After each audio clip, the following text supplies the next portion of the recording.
Waalaikumsalam warahmatullahi wabarakatuh. Alhamdulillah wassalatu wassalamu ala Rasulillah sayyidina Muhammad bin Abdillah wa ala alihi wa sahbihi wa man tabi'ahum da amma ba'du. Bapak Ibu jemaah salat subuh masjid atau musalla ar-raudhah rumah tamu murid dalam yang dirahmati Allah. Alhamdulillah hari ini kita diberikan kesehatan, kenikmatan sehingga bisa berkumpul kembali untuk beribadah serta meraih kebaikan atau keberkahan melalui ta'lim kitab yang akan kita bacakan kembali, Mau'idatul Mu'minin, nasihat atau bimbingan orang-orang mukmin in Ihya Ulumuddin untuk menghidupkan ilmu-ilmu agama yang insyaallah Bapak Ibu taklim kita ini akan bermanfaat untuk urusan dunia dan akhirat kita. Amin.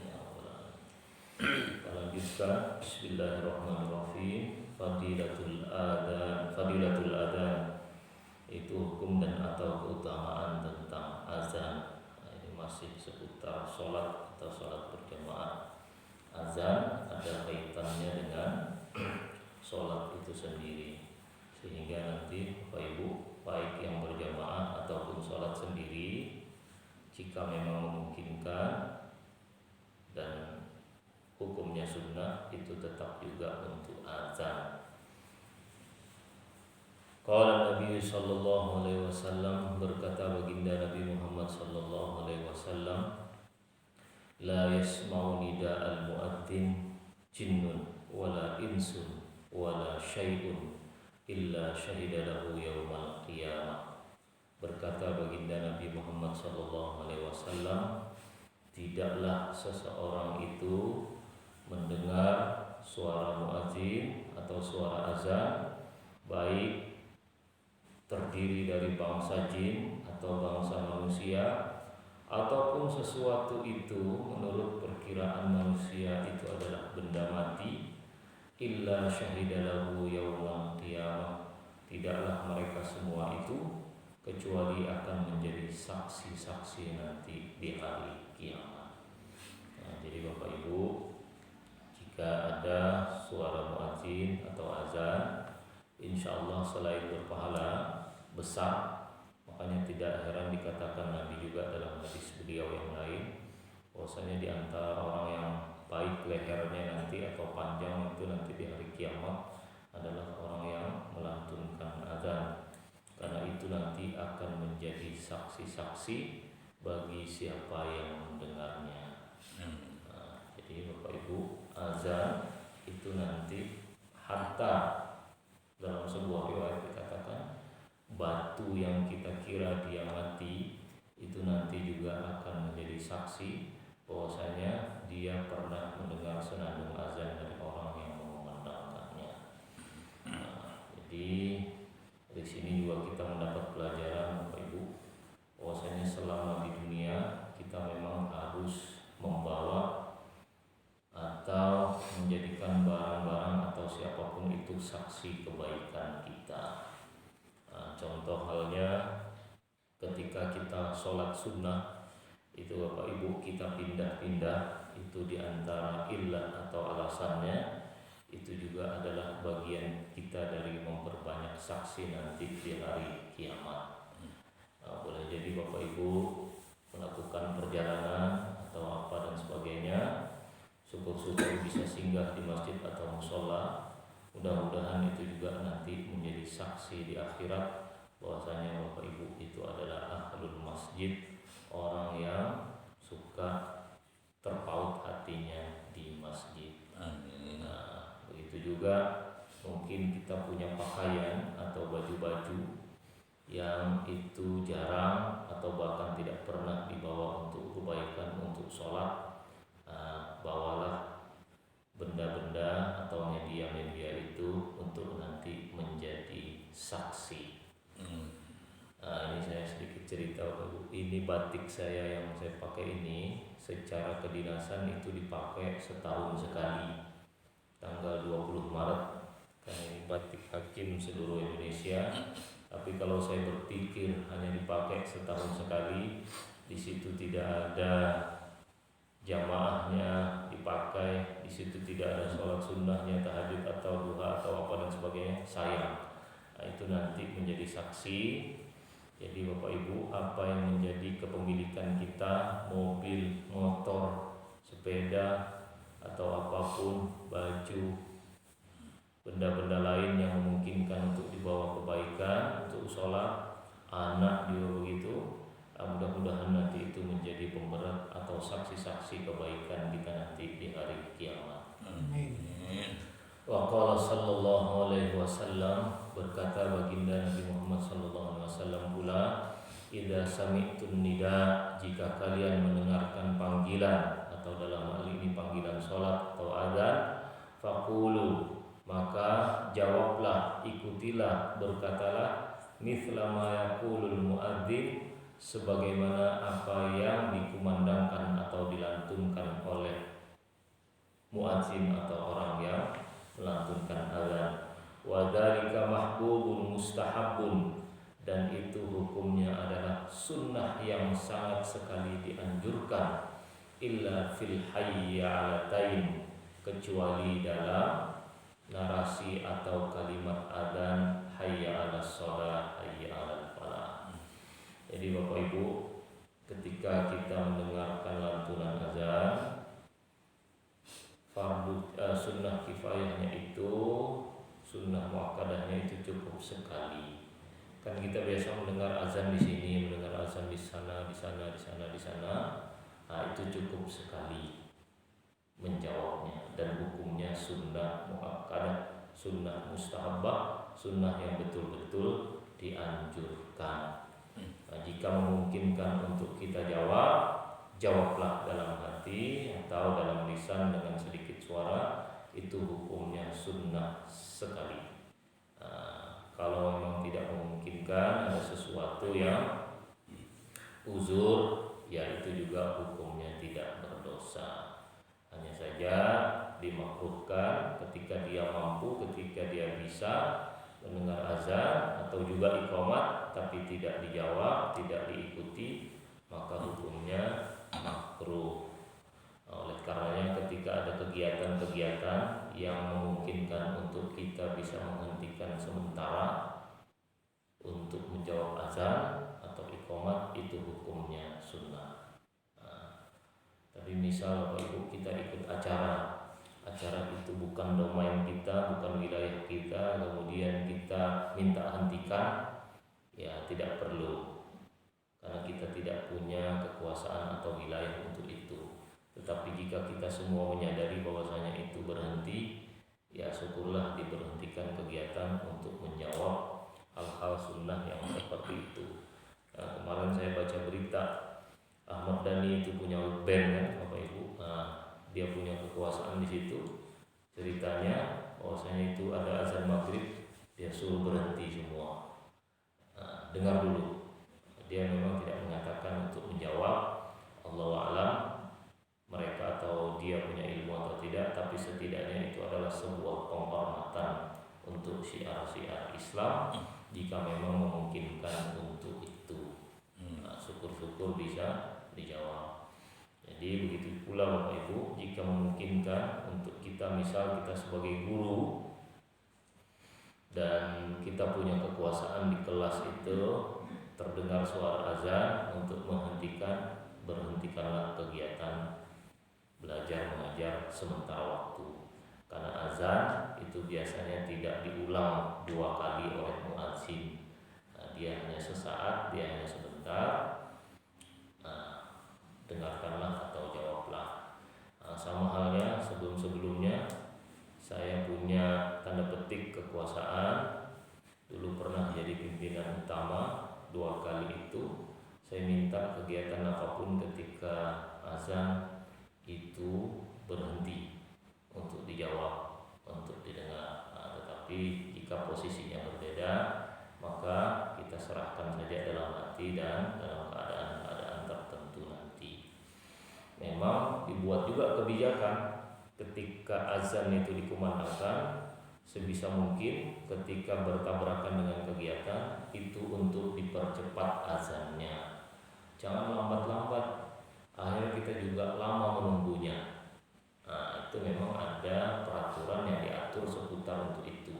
Tetapi jika tidak memungkinkan di luar sana yang kita tidak tahu, tidak kenal, ya janganlah kita mengatur yang bukan wilayah kita. Tetapi jika memang ada kesempatan untuk itu diatur, syukurlah itu sebagai sebuah kemaslahatan. Jadi misal Bapak Ibu itu ada kegiatan, silahkan azan tetap, tetapi dipercepat. Jangan ibarat bahasa anak muda itu di slow-slowkan. Allahu Akbar, Allahu Akbar, dia lama. Kemudian Allah, lama betul. Kasihan yang menunggu. Kalau ada kegiatan, karena sunnahnya juga tidak terlalu lama azan itu. Yang penting tartil, merdu sudah.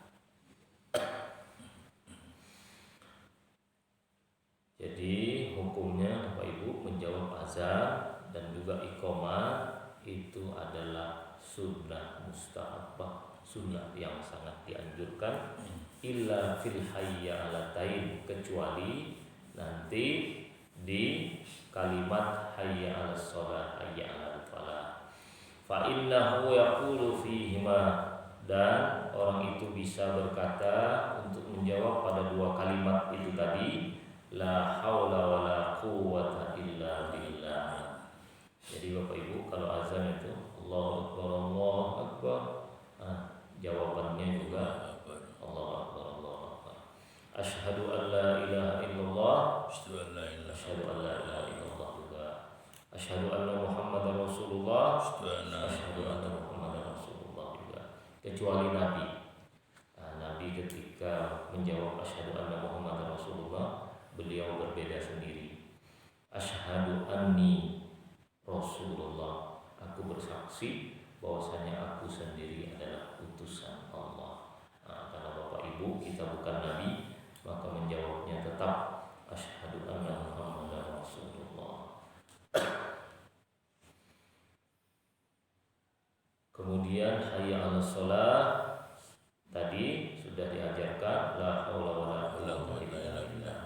Maksudnya begini Bapak Ibu, ketika itu diajak untuk sholat, ketika diajak untuk mencapai keberkahan, kemenangan, itu adalah relevansi jawabannya bahwasanya tidak ada daya dan upaya kita untuk berbuat kebaikan, bahkan melangkah ke sholat pun, kecuali atas rahmat dan petunjuk dari Allah.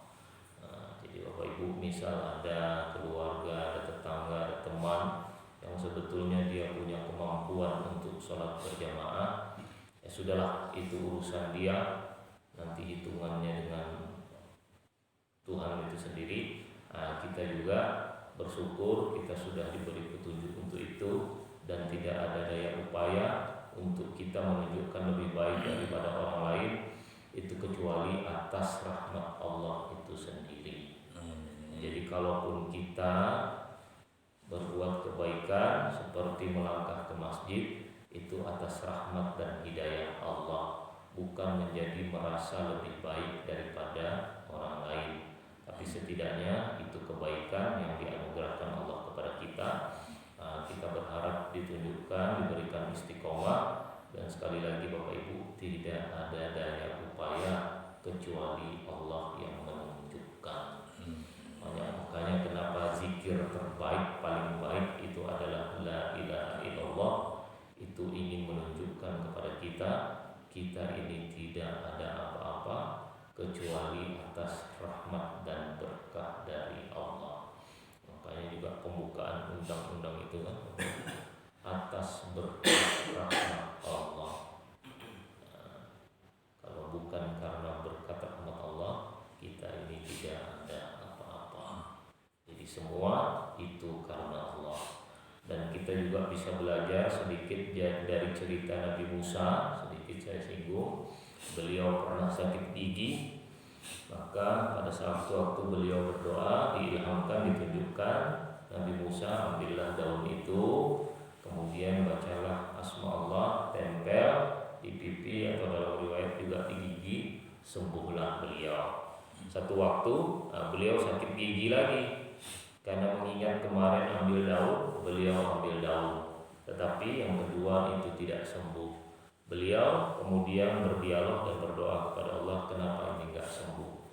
Jawabannya, pelajaran yang kita bisa ambil Bapak Ibu, Allah menjawab, waktu pertama engkau datang kepadaku, waktu kedua engkau datang kepada benda dan melupakan aku.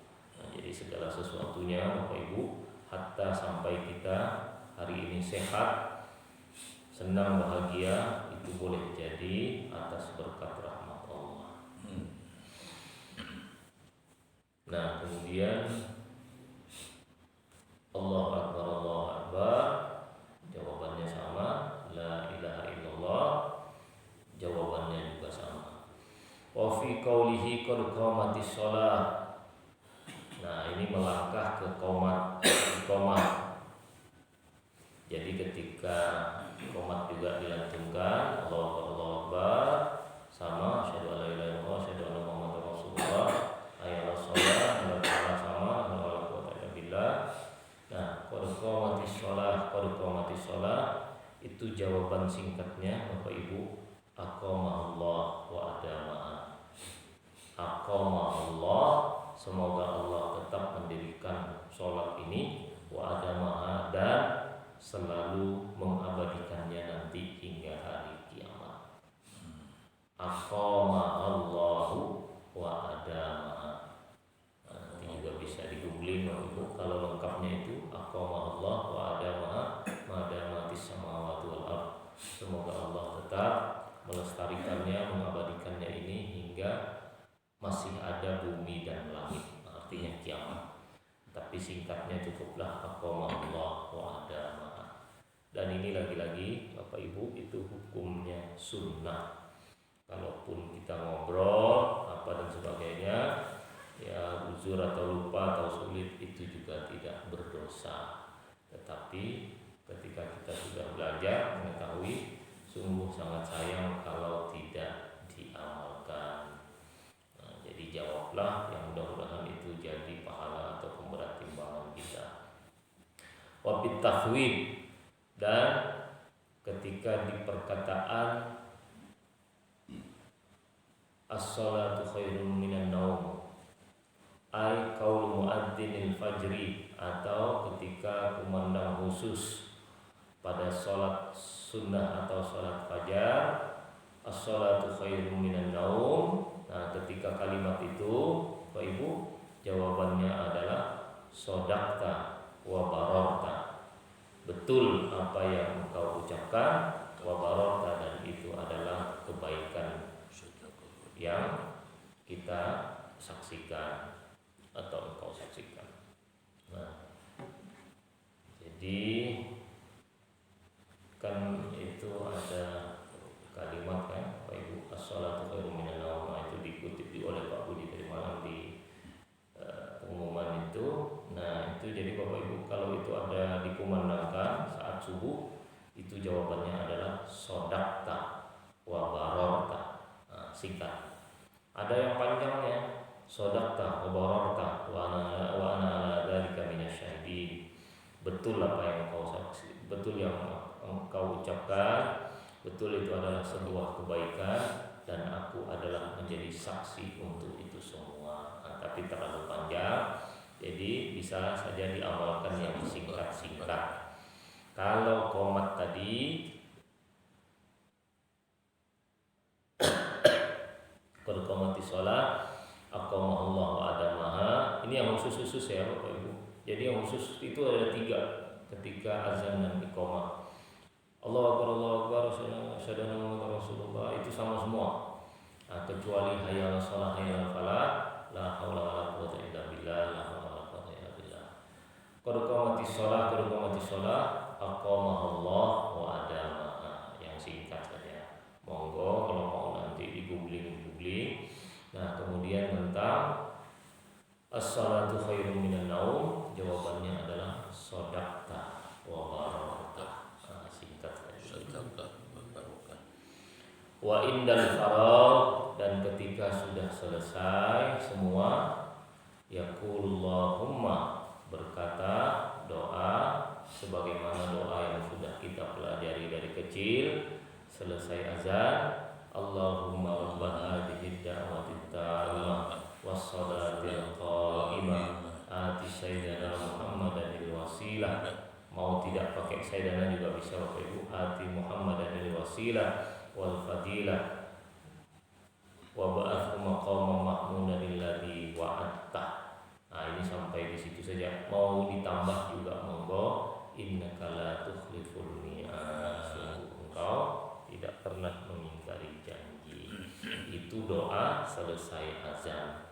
Doa selesai qomat, karena iqomat itu pendek, juga jawaban atau doanya menutup itu juga singkat. Allahumma rabb hadhihi da'wati tammah ati Muhammad su'lahu yaumal qiyamah.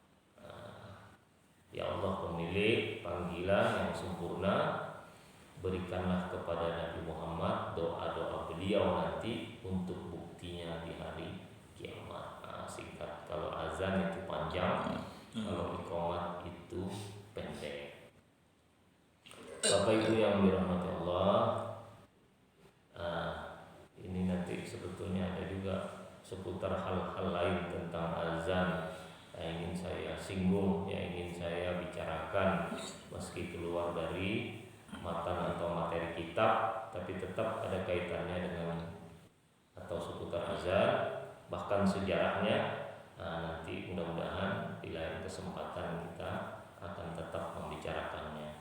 Saya kira mohon izin, mohon maaf untuk pertanyaan untuk sementara waktu kita cukupkan, karena ada tugas juga nanti pertemuan dengan para pengacara itu diminta presentasi. Saya juga belum siapkan materi atau PowerPoint-nya, jadi subuh ini mudah-mudahan saya bisa memanfaatkan. Jadi saya kira begitu Bapak Ibu.